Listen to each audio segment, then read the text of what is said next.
Mesdames et messieurs, bonjour. Les enseignants en ordre de bataille, ils ont décidé aujourd'hui d'observer un débrayage pour le respect des accords signés. Selon nos confrères du journal Sud Quotidien, les responsables du QSEMS, du SAES, du CELS et du CELS authentique, de l'UDEN et du syndicat des inspectrices et inspecteurs de l'éducation nationale, de même que le syndicat national des enseignants en langue arabe du Sénégal, vont observer un mouvement de grève pour réclamer sans embâche le paiement des indemnités du baccalauréat, l'arrêt immédiat des redéploiements intempestifs et abusifs des enseignants, mais aussi la restitution immédiate des ponctions sur les salaires de novembre.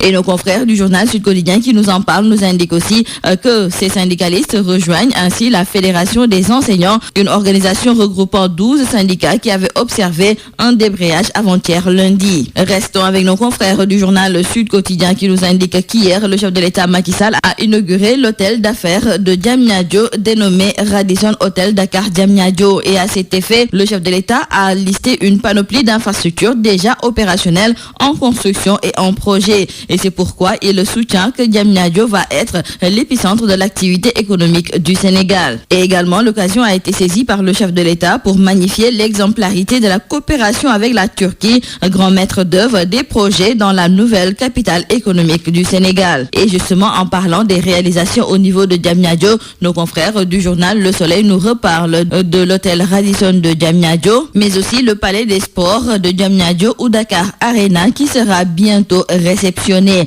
Et retournons donc avec nos confrères du quotidien Le Soleil que la nouvelle ville sera à cheval entre l'aéroport international Blaise Diagne qui sera inauguré aujourd'hui et la ville de Dakar. Donc aujourd'hui, c'est décollage immédiat à l'aéroport international Blaise Diagne. C'est d'ailleurs le titre qui barre la une du journal Rewmi Quotidien. Dans le journal Vox Populi, nos confrères nous parlent aussi de l'aéroport de Diass qui prend son envol aujourd'hui. Un édifice porté par l'ancien président de la République Abdoulaye Wade et finalisé par son successeur Macky Sall. D'ailleurs, nous disent nos confrères de Vox Populi, ce bijou a suscité moult polémiques entre les deux chefs d'État. Et en parlant de polémiques dans le journal Enquête, nos confrères nous parlent aussi du coût réel de l'aéroport Blaise Diagne de Diass, car le coût initialement prévu était de 227 milliards de francs CFA, mais il a été revu à la hausse et il est revenu à 400 milliards de francs CFA. C'est un véritable gouffre à milliards selon nos confrères du journal Enquête. Et toujours concernant le coût financier de l'aéroport international Blaise Diagne,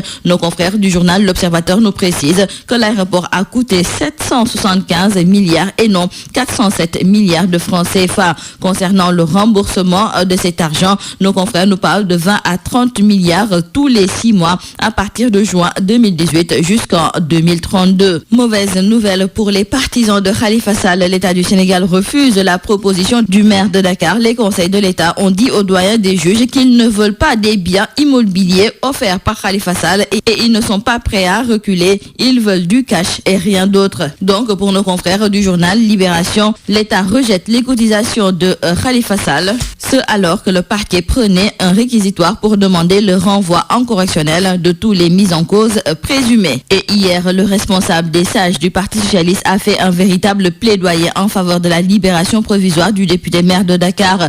Khalifa Sall obtient ainsi un soutien de taille face à la justice, mais aussi pour son combat au sein du Parti socialiste, nous disent nos confrères du journal Walf Quotidien. Abdoulaye Elimane Kane apporte donc son soutien à Khalifa Sall. Pour nos confrères du journal La Tribune, avec Abdoulaye Elimane Kane qui rejoint Khalifa Sall, c'est un or qui perd sa tête. Et nous terminons par nos confrères du journal Zoom Info qui nous font savoir que c'est Yaham Mbaye qui a été nommé directeur général du quotidien national Le Soleil. Le président de la République en a décidé ainsi hier en réunion hebdomadaire du Conseil des ministres. Yaham Mbaye recyclé au Soleil, diront nos confrères du journal Walf Quotidien. Yaham is back, renchérissent nos confrères du journal Libération. Et donc, nos confrères de se demander si Yaham sera capable d'éteindre le feu laissé par son prédécesseur. En tout cas, l'interrogation est de taille. En tout état de cause, le journaliste et ancien secrétaire d'État à la communication dans le premier gouvernement de Mohamed Boun Abdallah Dionne a du pain sur la planche pour avoir hérité d'une entreprise de presse en pleine crise. Et retenons enfin avec nos confrères du journal Zoom Info que les syndicalistes ont donc obtenu la tête de Cheikh Thiam qui était leur directeur